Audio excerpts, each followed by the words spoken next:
Halo Sobat Master, kembali lagi dengan aku Mr. Afrizal. Masih dalam satu video bertema UTS Fisika, selesai dalam waktu 60 menit, mengapa tidak? Nah, kali ini kita akan coba mengangkat khususnya untuk topik Fisika 2B. Kita akan mulai meng-capture soalnya satu per satu. Kita mulai dari soal yang pertama. Oke, soal yang pertama. Dikatakan sebuah sistem 4 muatan disusun membentuk persegi dengan panjang sisi 4 cm. Masing-masing muatannya seperti ini. Ya, otomatis kalau kita gambarkan wujud daripada persegi panjang tersebut, nah mungkin atau persegi tersebut mungkin kita akan mendapati wujudnya seperti ini. Nah, jadi ada muatan Q1, Q2 dan Q3. Q1 mungkin di sini, terus kemudian Q2 di sini, terus kemudian Q3 di sini. 0,04 meter atau 4 cm adalah panjang sisinya. Q4 berada di sini. Nah, kita mengamati titik yang berada di pusat susunan seperti ini. Otomatis pada titik yang ada di pusat susunan seperti ini, besar medan listrik yang disebabkan oleh Q3 dan Q2, karena mereka kan pada dasarnya berada dalam satu garis, pasti akan saling menghilangkan karena efeknya sama, jaraknya sama, dan seterusnya. Berarti kita hanya akan menggunakan analisis untuk Q1 dan Q4 saja dengan jarak masing-masing juga sama, yaitu adalah sebesar 0,02 akar 2. Nah, ini adalah jarak dari tiap muatan ke titik pusat yang berada di tengah. Nah, sehingga berarti medan listrik E total, nah itu tinggal siapa yang lebih kuat nih. Nah, besarnya 2 kali 10 pangkat min 3. Nah, kita bisa katakan kalau seandainya muatan Q4 positif, berarti kan akan saling menolak. Nah, gitu. Jadi dari Q1, 1 per 4pi epsilon 0 dikali dengan Q1, Q1-nya tadi 2 kali 10 minus 6.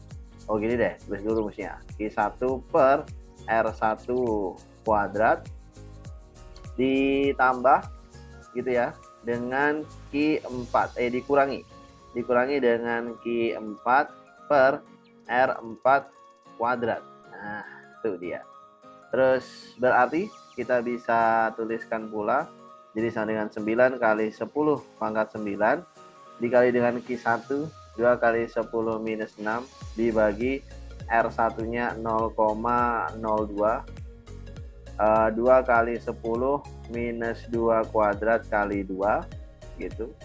Terus kemudian dikurangi dengan Q4 nggak tahu berapa dibagi 2 kali 10 minus 2 kuadrat. Nah, gitu. Kaki per R kuadrat kan. Nah, terus udah kita akan coba hitung. Berarti ini akan jadi sama dengan 9 kali 10 pangkat 9 dikalikan dengan 0,0025 minus 1 per 4 kali 2 8 ya. 8 kali 10 pangkat minus 4. Nah, gitu. Hasilnya adalah 2 kali 10 pangkat minus 3. Nah, satunya ini kita ganti dengan Q4. Nah, gitu. Terus kita mungkin akan kalikan. Berarti 9 kali 10 pangkat 9 dibagi dengan 8 dibagi dengan 10 pangkat min 4 itu 1,125 10 pangkat 13. Nah, di 1,125 10 min 13. Kalau 9 kali 10 pangkat 9 dikali 0,0025 itu 2,25 kali 10 pangkat 7. 2,25 kali 10 pangkat 7. Nah, ini pangkat min 13. Yang ini 2 kali 10 pangkat minus 3. Ini ada Q4-nya. Nah, gitu dia. Terus berarti nanti Q4 bisa tuh kita cari. Q4 berarti sama dengan 2,25 kali 10 pangkat 7 terus kemudian dikurangi 2 kali 10 pangkat min 3. Nah, gitu. Terus kemudian dibagi dengan E dibagi dengan 1,125 dibagi 10 pangkat min 13. Ternyata Q4-nya adalah 2 kali 10 pangkat 20 Coulomb. Ternyata Q4-nya sangat besar. Ya, sudah. Seperti itulah jawabannya. Oke. Kita lanjut ke soal berikutnya. Yang nomor 2. Kita akan kutip terlebih dahulu soalnya.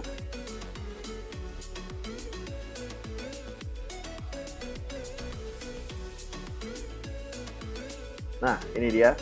Gaya Coulomb yang dirasakan oleh muatan 12 mikrocoulomb minus dalam medan listrik ini adalah, nah, berarti muatannya minus, medan listriknya plus.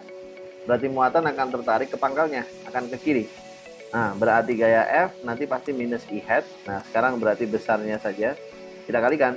12 kali 10 minus 6 dikali 1,2 kali 10 minus 5 dikali minus I topi Newton.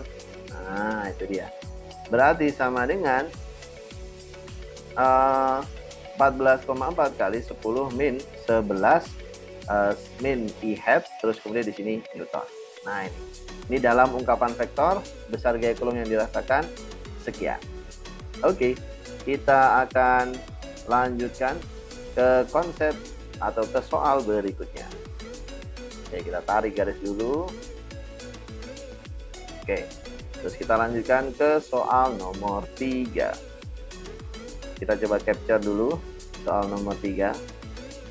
Nah, ini masih seputar elektrostatik, mungkin entah medan atau potensial.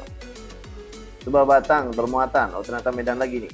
Batang bermuatan 0,3 milicoulomb, kemudian berada melintang di sumbu X 0 sampai X10. Besar medan listrik di 12,0. Nah, berarti ini harus kita gambarkan. Nah, misalkan seperti ini, terus kemudian kita bisa beri garis seperti ini. Terus titik P, titik yang menjadi pembahasan 12,0. Berarti jaraknya berapa, Kak? 2 meter. Dari sini sampai sini adalah 2 meter. Terus kemudian dari sini sampai sini itu tadi panjang si batang sama dengan 10 meter. Nah, kita akan membuat partisi dari muatan yang ada di dalam batang bermuatan sebesar sepanjang dx dalam posisinya X. Hal ini menyebabkan jarak antara partisi ke titik P itu adalah sebesar 12 minus X ya. Nah, gitu. 12 minus X. Sehingga nanti medan listrik E di titik P adalah hasil akumulasi kontinu atau integral mulai dari 0 sampai dengan 10 dikalikan lambda 0,3 kali 10 minus 3 dibagi 10 berarti 10 minus 4 dx. Nah, kemudian semuanya dibagi dengan 12 minus x. Terus kemudian jangan lupa juga dikali K ya. 9 kali 10 pangkat 9 kali dx kaki per r kuadrat. Jadi jadinya kuadrat. Berarti 12 minus x kurung kuadrat. Oke, ada kuadratnya di sini. Berarti nanti hasilnya adalah 3 kali 10 min 5, 27 10 pangkat 4. 27 10 pangkat 4. Dikali dengan minus yang di bawah ada minus dari 1 per 12 minus X dievaluasi dari 0 sampai dengan 10 gitu. Berarti nanti sama dengan 27 kali 10 pangkat 4. Nah, di sini minus 1 per 2 plus 1 per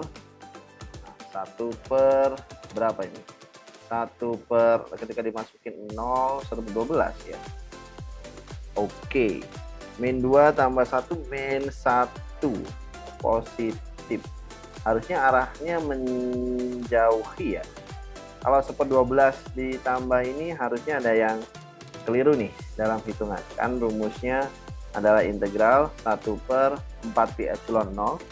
4pi epsilon 0 dikalikan muatan dq lambda dot dx dibagi dengan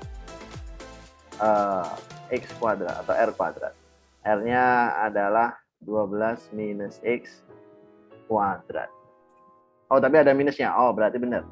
Integralnya ada minus, kena minus lagi berarti hilang minusnya. Nah, berarti ini terbalikan. Oke, sudah beres. Hasilnya memang harus positif ya. Nah, berarti seperti ini sudah. Kalau kita kalikan 6,1 5 ya. Berarti 27 kali 5 kali 10 pangkat 4.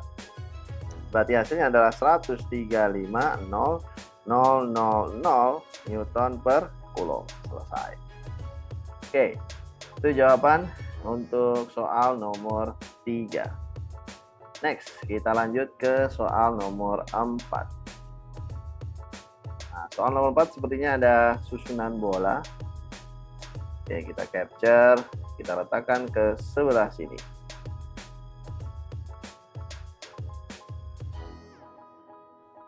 Nah, perhatikan susunan bola berikut untuk nomor 4 dan 5. Oke, nomor 5 nanti saja.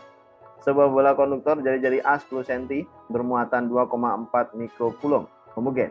Dilingkupi suatu kulit bola konduktor B15 jari-jari luar 20. Kulit bola konduktor memiliki muatan total minus 5. Tadi plus 2,4 sekarang minus 5. Besar medan di titik P berjarak 18. 18 itu berarti berada di tengah-tengah antara B sama C.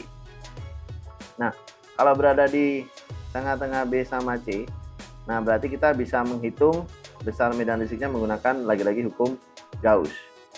Nah, tapi ada tapinya nih. Ada sesuatu yang harus segera kita sadari. Bahwasanya pada jari-jari B, karena ini adalah konduktor, maka akan ada muatan induksi yang muncul gitu. Sehingga muatan induksi pada lokasi merah itu sama dengan minusnya 2,4 mikrocoulomb. Hal ini menyebabkan apa, Kak? Kalau kita perhatikan hukum Coulomb, integral dari E dot dA, nah itu sama dengan muatan yang dilingkupi dibagi dengan epsilon 0, berarti nanti bisa kita katakan E dikalikan dengan 4pi R kuadrat Gauss sama dengan muatan yang dilingkupi sama dengan plus 2,4 dikurangi 2,4 kali semuanya dikali dengan 10 pangkat min 6. Nah, dibagi dengan epsilon 0. Nah, sehingga muatan yang dilingkupi nggak ada. Q enclosed-nya totalnya sama dengan 0. Berarti menyebabkan medan listriknya juga sama dengan 0. Berarti medan listrik pada jarak ini adalah 0 Newton per Coulomb. Ya, seperti itu. Nah, konsep-konsep inilah yang harus kita kuasai. Nah, gitu, karena itu akan jauh mempermudah pekerjaan kita nanti pada saat mengerjakan soal. Oke, itu nomor 4. Terus sekarang kita lanjut ke nomor 5. Kita coba geser. Kita kutip nomor 5. Masih dengan soal yang sama. Nah. Oke, nomor 5 dikatakan di sini, jika muatan sebesar 1 mikrocoulomb diletakkan pada titik A berjarak 25. Tadi jari-jari maksnya 20, sekarang 25. Oh, berarti Gauss yang kita gambarkan untuk nomor ini harus lebih besar, lebih dari sekedar yang tadi saja. Nah, kalau tadi mungkin segini dan cukup, nah kali ini kita harus gambar Gauss yang di luar, karena lokasi 25 ada di luar bola. Nah, oke, mungkin di sini. Nah, terus kemudian kalau ada muatan yang diletakkan di lokasi itu, besar gaya Coulombnya berapa? Berarti mau menentukan muatan di sini. Oke, di titik P misalkan. Nah, sekarang kita masalahkan Q enclosed-nya dulu. Q enclosed kalau dari soal tadi ada plus 2,4 sama minus 5. Plus 2,4 mikrocoulomb dikurangi 5 mikrocoulomb. Hasilnya adalah minus 2,6 mikrocoulomb. Oh, berarti Q enclosed-nya membuat medan listrik arahnya menarik gitu ya. Berarti integral tertutup E dA sama dengan E dikalikan 4 pi R kuadrat sama dengan muatan yang dilingkupi dibagi dengan epsilon 0. Nah, berarti nanti medan listrik E sama dengan muatan yang dilingkupi dibagi dengan 4 pi epsilon 0 R kuadrat. Hal ini menyebabkan E pada jarak 0,25 sama dengan minus 2,6 kali 10 pangkat min 6, terus kemudian dikali 9 kali 10 pangkat 9, terus semuanya kita bagi dengan berapa? Kita bagi dengan 0,25 kuadrat. Nah, jadinya ini. Berarti kita bisa hitung 2,6 kali 9 dikalikan dengan 1000, terus kemudian dibagi 0,25 dibagi 0,25. Ternyata besar medan listrik di situ adalah sama dengan 374.400. Nah, gitu.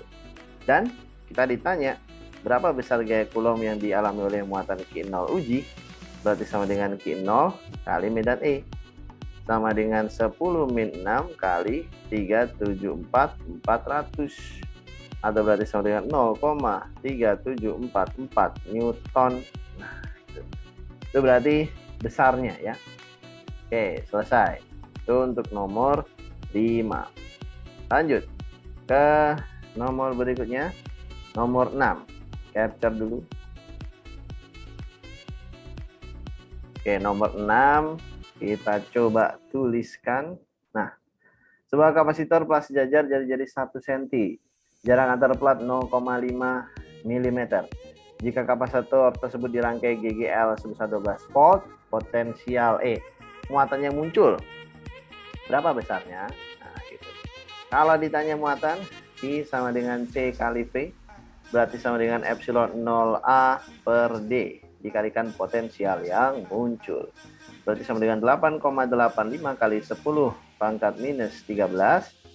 Penampangnya lingkaran, jadi 1 cm ya. Pi kali 0,01 kuadrat. Terus kemudian dibagi dengan jarak antar platnya 0,5 mili. 0,5 10 minus 3. Dikali dengan potensialnya 12 volt. Dan situ 8,85 kali 10 pangkat minus 13 dikali dengan Pi kali dengan 10 pangkat minus 4, terus kemudian dikali 12 dibagi dengan 0,5 dibagi dengan 10 pangkat minus 3. 6,67, 10 min 12 hasilnya.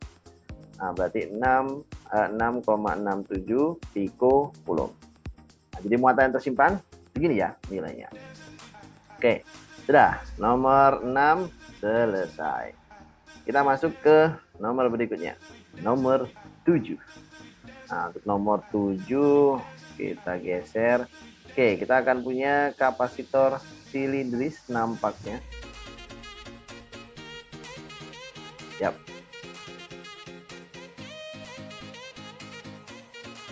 Oke, kita copy di sini. Nah, ini dia. Sebuah kapasitor silindris memiliki konfigurasi sebagai berikut. Jika muatan dalam kulit minus 560 mikrocoulomb, A-nya 2 cm, B-nya 2,2. Beda potensial antara kulit konduktor dengan konduktor silinder kejal. Nah, kita di sini perlu mengetahui ya, potensial yang dimiliki oleh silinder, kapasitor silindris maksudnya, itu adalah 2pi epsilon 0, terus kemudian dibagi 2pi epsilon 0 L dibagi dengan ln dari B per A. 2pi epsilon 0 L ya, gitu dibagi dengan ln B per A. Berarti ya kita tinggal isi. Semua informasinya sudah ada dan ternyata muatan tidak begitu terpakai ya. Berarti 2pi kali 8,85 kali 10 minus 13 ya kan, dikalikan panjangnya. Oke, kita tidak punya data panjang. Terus L kita biarkan aja seperti itu, dibagi dengan ln dari 2,2 kali 10 minus 2 dibagi 2 kali 10 minus 2. Berarti ln berapa itu? Ln 1,1 ya. Oke. 2 kali pi dikalikan 8,85 kali 10 pangkat minus 13. Terus kemudian dibagi dengan ln 1,1. Hasilnya adalah 5,8 kali 10 pangkat minus 11.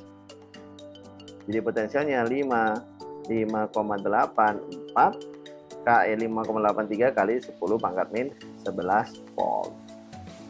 Sudah selesai. Itu jawaban untuk soal nomor 7. Ya, kita lanjut soal berikutnya, yakni soal nomor 8. Kita akan capture terlebih dahulu soalnya. Sebenarnya kapasitor dalam rangkaian. Oke, apa yang dibilang nih?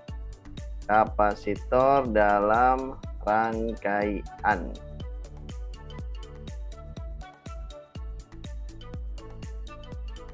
Oke, perhatikan rangkaian berikut.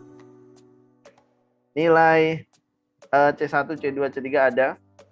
Kita disuruh menentukan kapasitansi total. Oke, berarti pertama aku akan membuat serial untuk C3, C5 12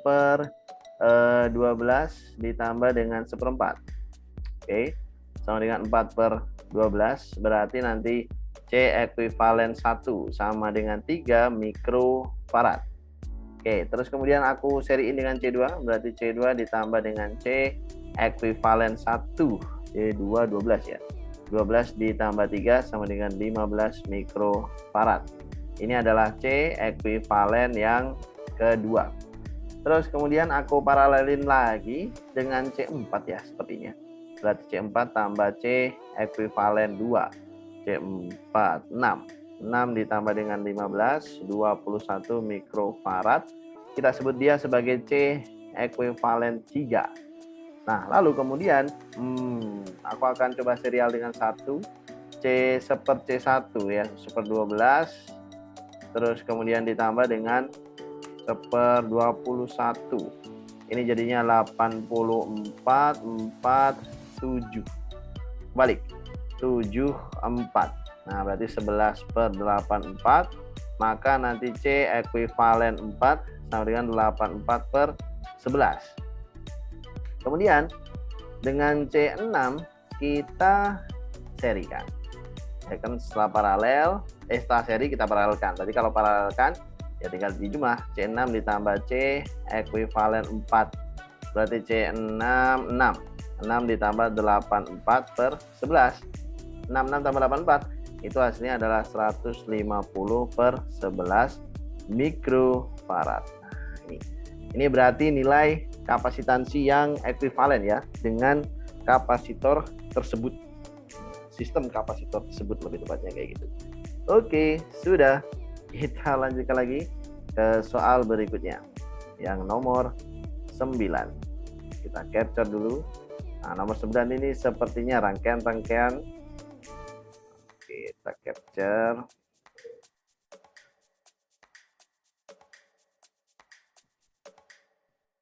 Ini dia nomor 9. Perhatikan gambar berikut, ada 4 buah kapasitor dengan masing-masing kapasitansi sekian dan sekian. Terus yang ditanya ini ralat ya, harusnya C3. Disusun rangkaian tertutup, dihubungkan dengan beda potensial 12 volt. Nah, berarti potensial yang sama, potensial 3 dengan potensial 4.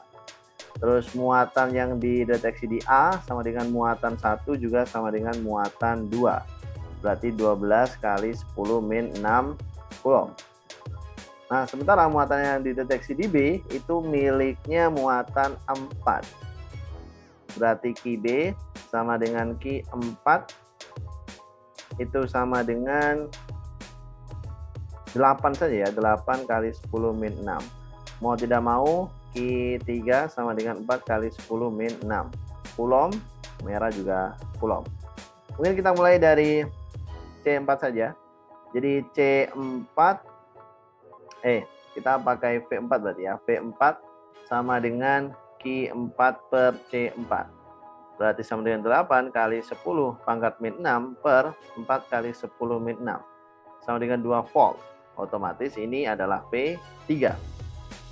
Nah, dengan V3 yang ada, kita akan punya C3 ya, sepertinya. Jadi kalau C3 berarti itu kan sama dengan Q3 per V3. Nah, berarti sama dengan 4 kali 10 minus 6 dibagi 2. Sama dengan 2 kali 10 minus 6 farad. Oke, berarti C3 2 mikrofarad, selesai. Terus C1 Kak.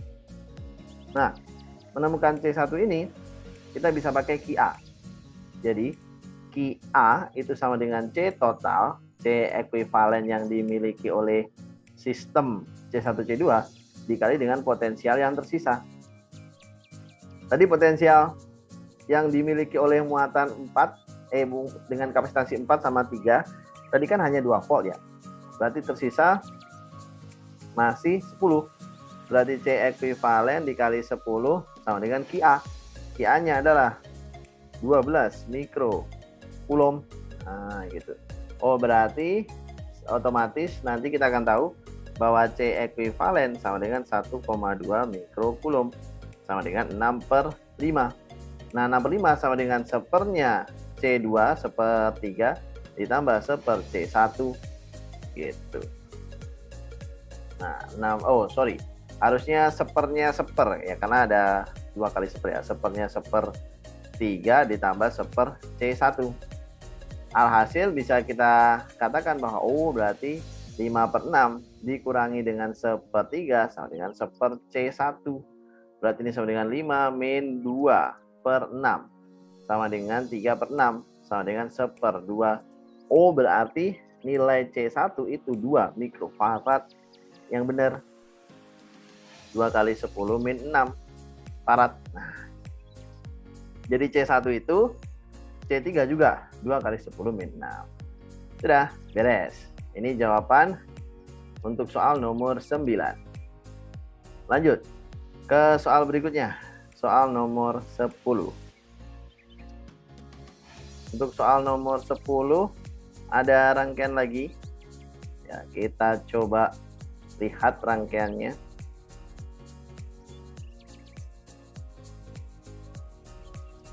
Nah, jadi ini ada rangkaian seperti ini. Nah, ini kita ralat, ini kita jadikan 12 volt juga. Oke, jadi ada rangkaian baterai GGL1 12 volt, hambatan dalam 0,012. Baterai 2 12 volt, hambatan dalam 0,016. Dirangkai dengan sebuah hambatan eksternal R. Berapa hambatan R agar beda potensial terminal baterai menjadi 0? Salah satu baterai. Beda potensial salah satu baterai. Ya, berarti kalau beda potensial salah satu baterai, kita bisa mengambil misalkan baterai 1. Ini A, ini B. Jadi potensial A minus, ya kita tentukan arah arusnya ke sebelah sana.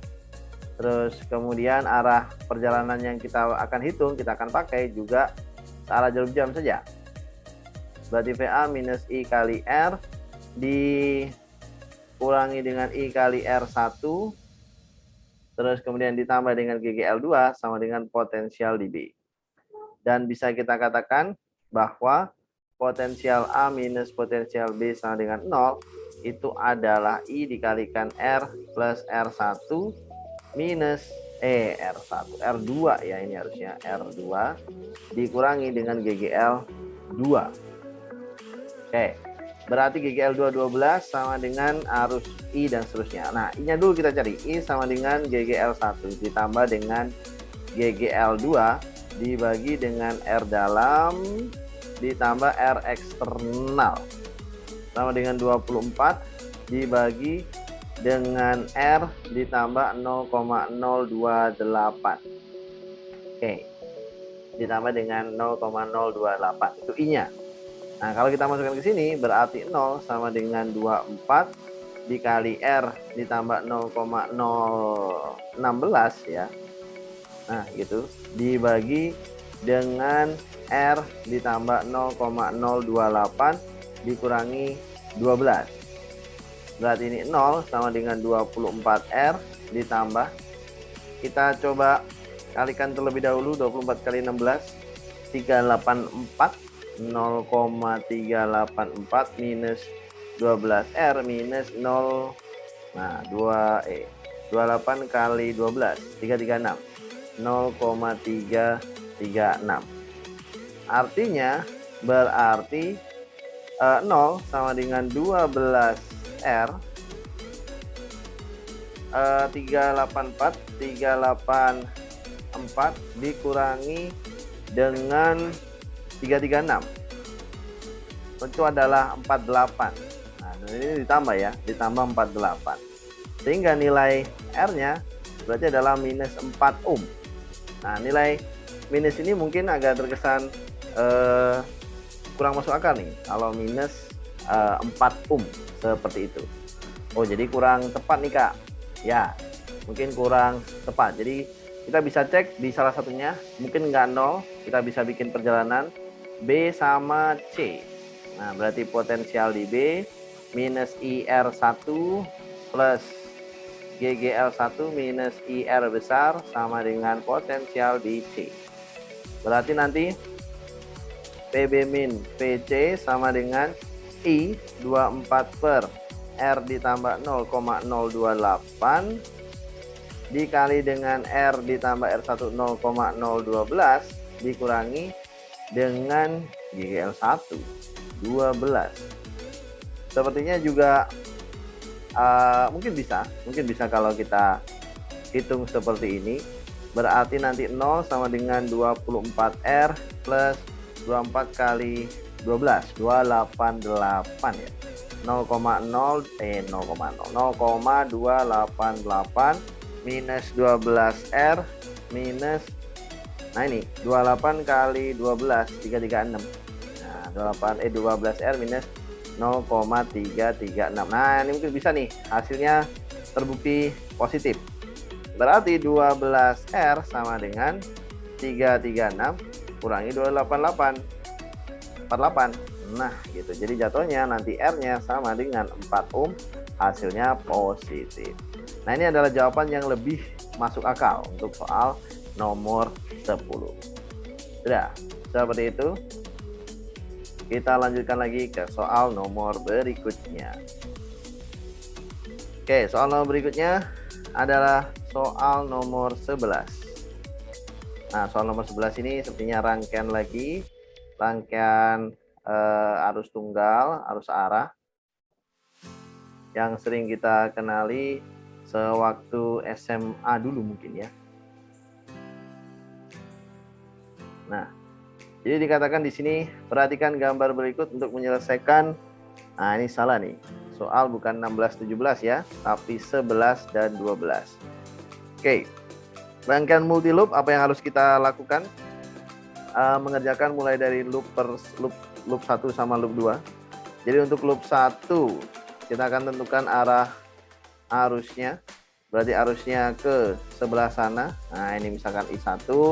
Loop 2 kita tentukan arusnya ke sana I2. Loop 3 ke bawah, garis 3, ruas 3, I3 ke bawah. Sudah. Berarti pada loop 1, nah kita punya loop 1, arah perjalanannya kemana Kak? Ya, kita anggap aja clockwise, yang ini counter clockwise. Oke, satunya clockwise, satunya counter clockwise. Mulai perjalanan dari A, potensial di A dikurangi dengan I3 kali R22, terus kemudian dikurangi dengan GGL2 24, terus kemudian dikurangi dengan I1 R11, nah ditambah dengan GGL1 12 saja. Nah, gitu dikurangi dengan I1 sama dengan potensial di A.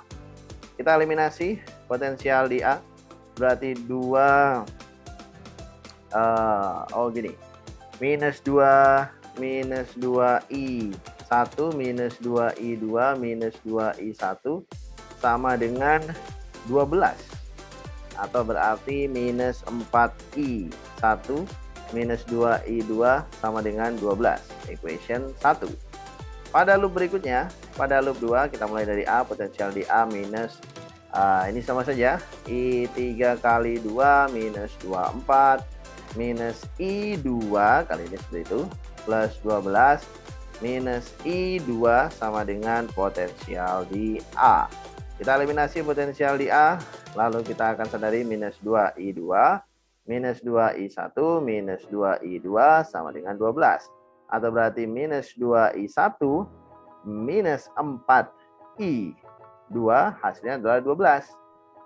Nah, kalau dari kalimat ini kita coba sederhanakan nih kedua kalimat di atas. Nanti kita akan mendapatkan nilai dari I1 sama dengan I2 sama dengan kebetulan minus 2 ampere gitu. Ya, sepertinya gitu ya. Kalau kita kalikan, misalnya kita sama dengan nin, jadi ini minus 2i1, yang ini juga sama dengan minus 2i2. Berarti kan i1 sama dengan i2. Terus kemudian minus 6i1-nya 12. Nah, berarti i1-nya sama dengan minus 2 ampere. Terbalik ternyata. Oh ya sudah, tidak masalah. Yang terpenting ada. Nah, i1 segitu, i2 juga sama kan. I2 besarnya adalah minus 2 ampere. Minus 2, minus 2, minus 4. Nah, berarti arus yang melalui ruas yang dimiliki oleh R2 adalah sebesar 2 ampere ditambah 2 ampere sama dengan 4 ampere. Sudah clear. Itu untuk nomor 11. Kita lanjut ke nomor berikutnya, nomor 12. Oke, nomor 12 ini sepertinya sudah masuk ke elektron-elektron gerak dalam daerah bermedan magnet sepertinya. Oke, kita kutip, taruh di sini. Sebuah elektron bergerak dengan kecepatan v sekian masuk ke ruang x lebih dari 0. Nah, berarti kecepatannya ke arah kanan, titik masuknya 0,0, berarti kita bisa gambarkan ke arah sana dia masuk. Nah, gitu. Dan masuknya persis di sini. Nah, medan magnetnya ke arah atas 0,005 Tesla. Mengarah ke arah atas. Ini B, terus kemudian ini V. Dan berikutnya, jika saat memasuki medan magnet, posisi mana meninggalkan daerah tersebut, di posisi mana. Nah, kita bisa menggunakan kaidah tangan kanan, ya, dengan ibu jari merupakan V, ini merupakan B, dan 3 jari sisanya atau arah telapak tangan ini merupakan arah belok. Dan karena ini elektron, kita pakai kaidah tangan kiri. Nah, gitu. B ke sana, B ke sana, beloknya berarti masuk ke bidangnya. Nah, gitu. Jadi ke arah sumbu mana itu, Kak? Ya, kalau kita menginisiasi sumbu yang ke arah sana, let's say misalkan ini sumbu Z positif, nah berarti dia keluar ke sumbu Z negatif gitu. Atau kalau enggak, kalau gini mah lebih tepatnya ya, yang ini sumbu Z positif itu Z yang ini. Terus kemudian sumbu Z negatif yang ke arah sebelah sana. Nah, itu masuk bidang. Ini Z negatif. Jadi dia keluar di Z negatif. Nah, gini beloknya. Jadi kayak terdorong gitu ya. Nah, gini ke arah masuk bidang. Nah, berarti keluarnya di titik berapa? Di titik 2 kali jadi-jadi. R sama dengan MP per QB. Massa elektron 9,11 kali 10 pangkat minus 31. Kecepatannya 10 pangkat minus 6. Dibagi dengan 1 elektron ya. Muatannya 1,6 kali 10 minus 19. Medan magnetnya 0,005. Nah, kita bisa hitung dengan menggunakan kalkulator. 9,11 kali 10 pangkat minus 31 dikali dengan 10 pangkat minus 6 dibagi dengan 1,6 kali 10 pangkat minus 19 dibagi dengan 1,6 dibagi 10 pangkat min 19 dibagi lagi 0,005.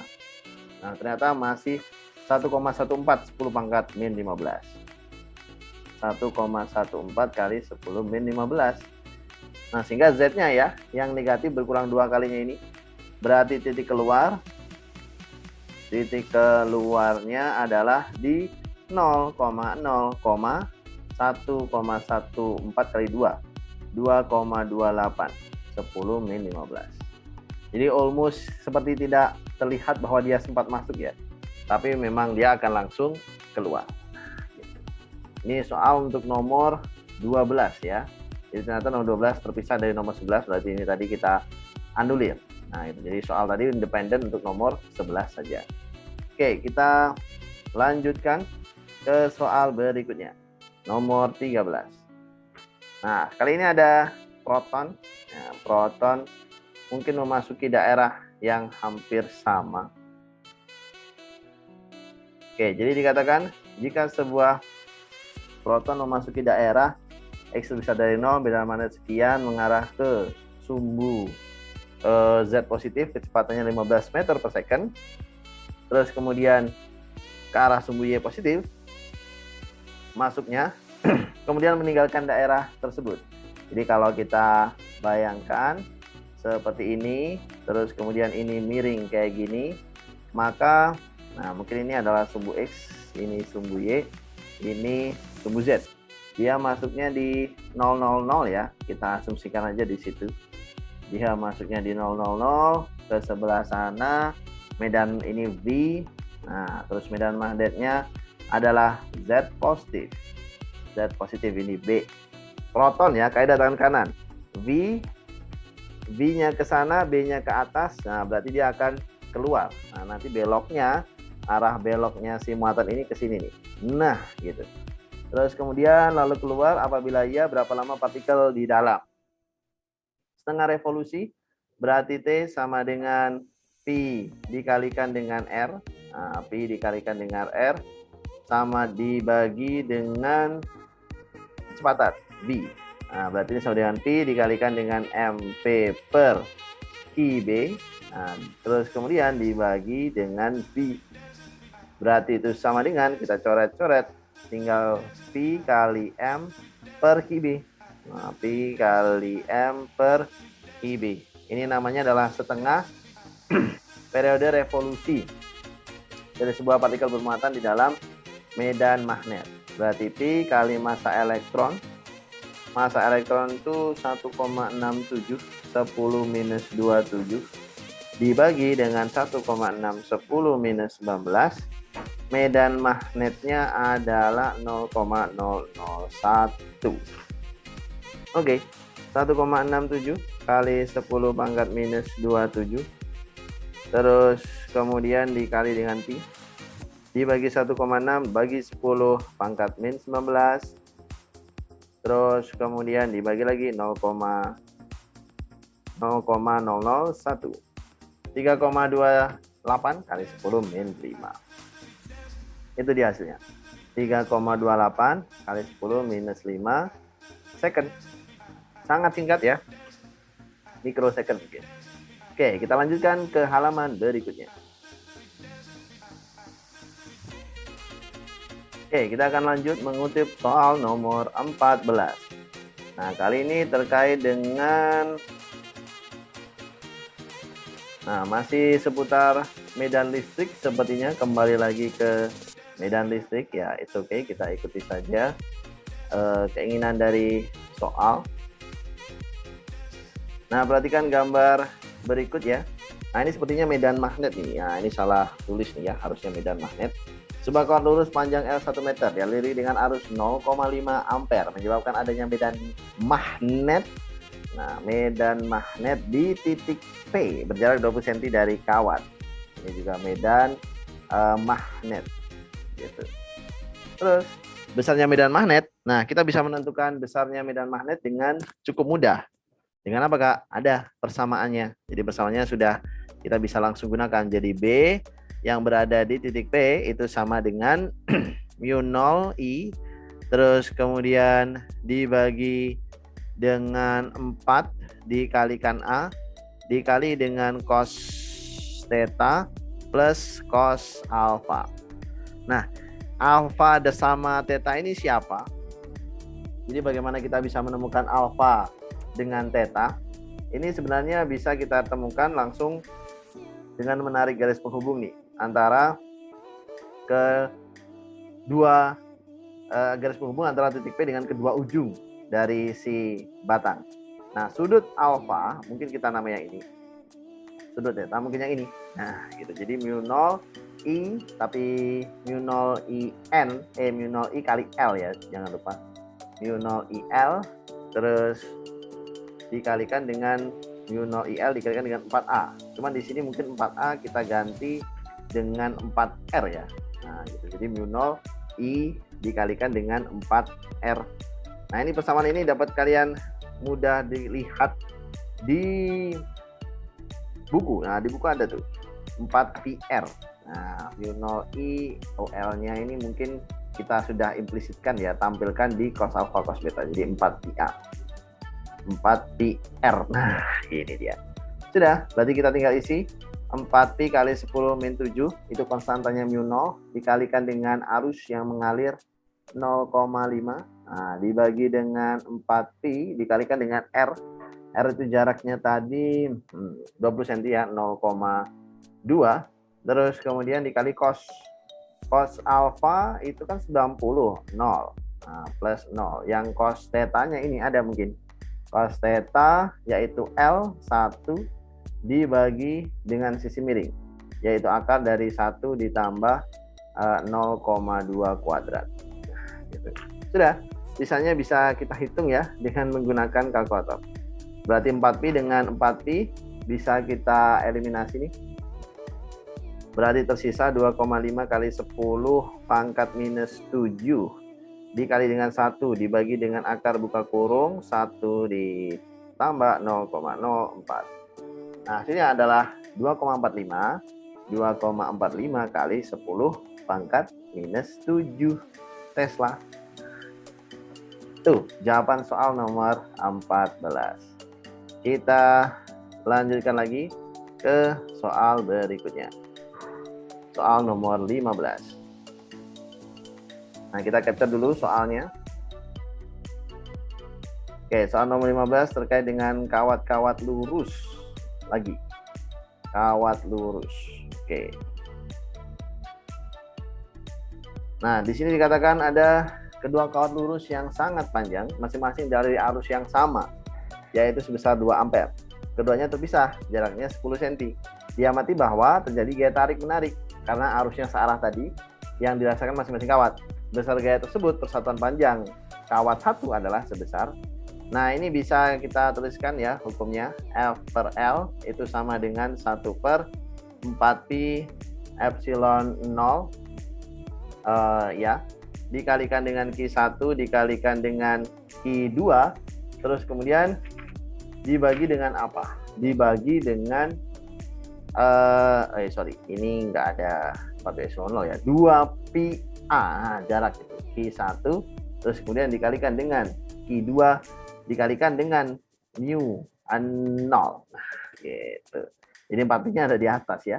Berarti ini sama dengan 4pi kali 10 minus 7 dikali muatan 1. Ini bukan muatan 1 ya, arus 1 karena ini dq per dt ya seharusnya. Ntar kita ralat dulu. Ini adalah arus I1 dan arus I2. Nah, sehingga untuk arus I1 sama dengan 2 ampere, terus I2 sama dengan 2 ampere juga, kita bagi dengan 2pi dikali A. Jaraknya 10 cm, 0,1. Ya, berarti kita bisa coret-coret ini 2. Terus kemudian 8 kali 10 pangkat min 6. 8 kali 10 pangkat min 6 Newton per meter.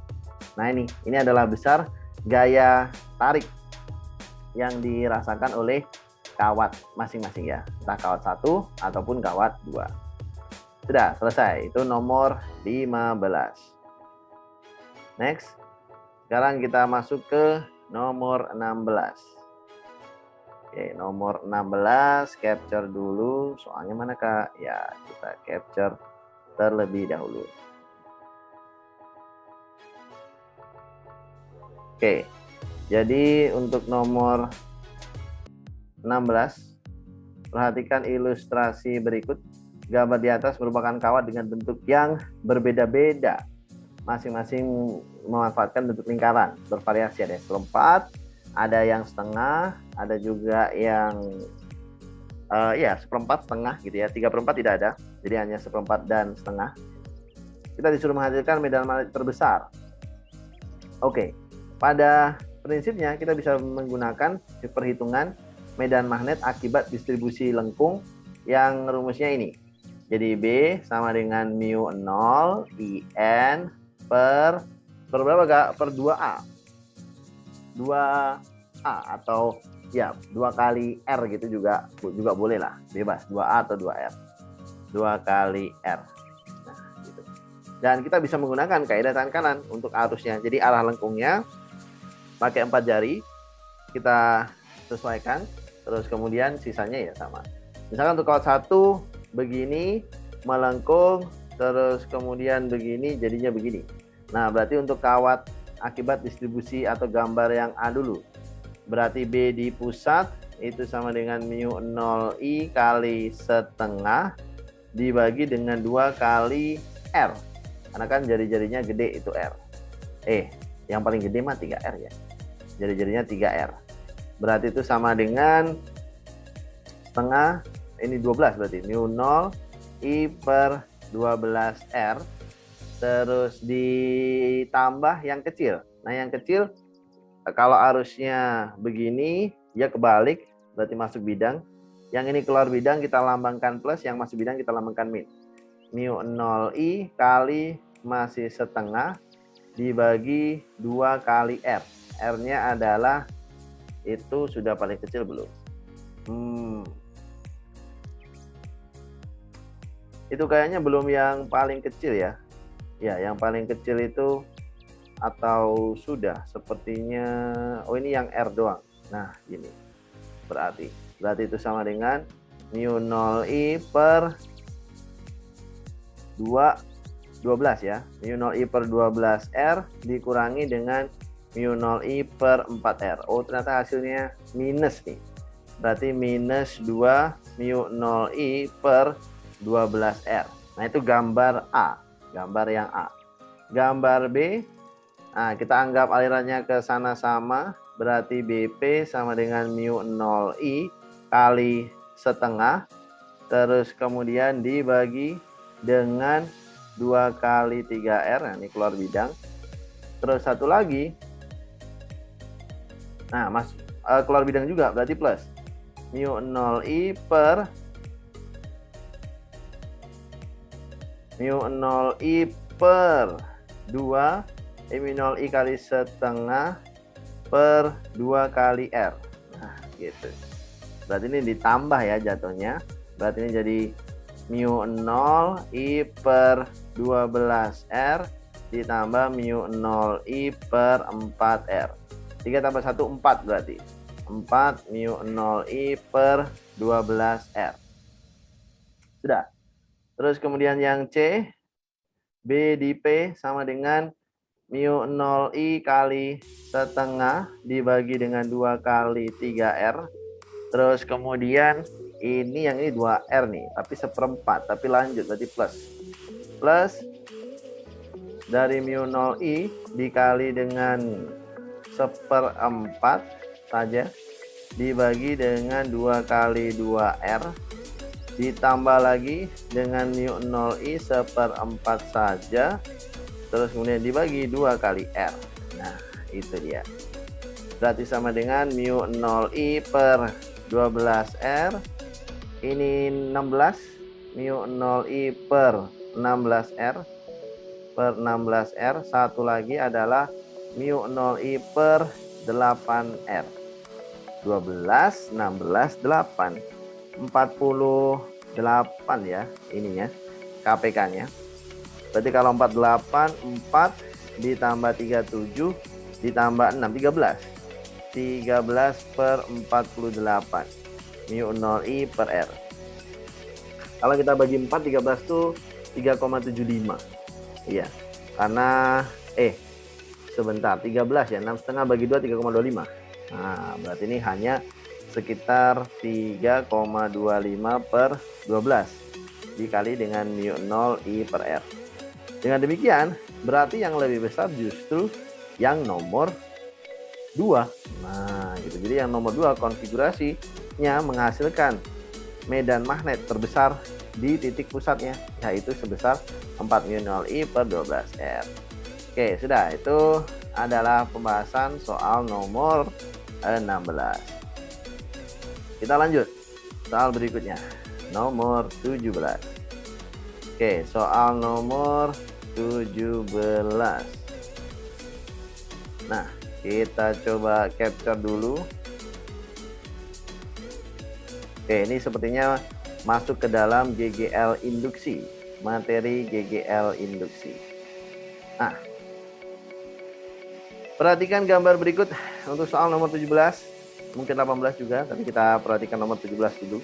Kedua gambar merupakan gambar dari percobaan mengamati adanya arus dan GGL induksi pada sebuah kawat persegi panjang 3 x 5 cm diletakkan di atas daerah bermedan magnet, tidak konstan. Nah, besar GGL induksi yang muncul pada interval 0 sampai 2 adalah titik-titik-titik. Ya, kalau kita kembali ke persamaan GGL induksi, itu kan sama dengan minus N dikalikan dengan D flux B per DT. Jadi turunan dari flux magnetik setiap saat. Nah, flux sendiri itu kan sebenarnya adalah sama dengan B dikalikan A. Ya, itu B dikalikan A. Medan magnetnya bisa fungsi waktu, bisa juga A-nya yang fungsi waktu. Jadi bisa salah satu tuh yang yang memiliki peran penting. Kali ini sepertinya yang fungsi waktu pada interval 0 sampai 2 milisecond adalah medan magnet B, di mana kita bisa mencari dengan menggunakan persamaan B min ini berarti gradiennya berapa nih? Gradiennya adalah 4/2, 2. Ya, 2. Berarti B sebagai fungsi waktu sama dengan 2 kali T. Ya, 2T ya sepertinya. Sehingga nanti persamaan flux sebagai fungsi waktunya adalah 2T dikalikan luasnya, yaitu 15 kali 10 min 4 meter persegi kali Tesla. Nah, itu atau nanti satuan flux mah bisa kita tuliskan sama dengan Weber. Ya, atau berarti sama dengan 30T kali 10 min 4 Weber. Berarti nanti berarti nanti GGL induksi ini. GGL induksi yang muncul adalah sama dengan minus 1, karena memang si kotaknya ini satu lilitan dikalikan dengan D per DT dari 30T 10 min 4. Ya, berarti sama dengan minus 30 volt. Itu kali 10 min 4 kali 10 min 4 volt. Nah, itu yang benar.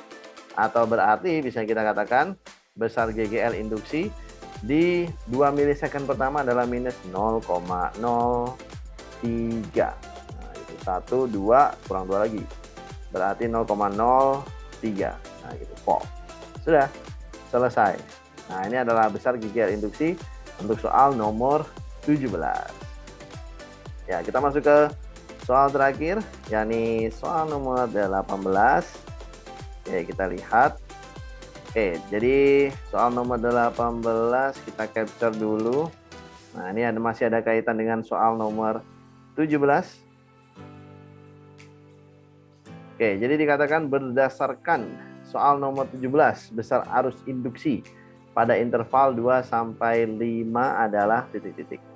Di interval 2 sampai 5, besar medan magnet yang muncul di rangkaian adalah konstan. Konstan atau dalam artian seragam.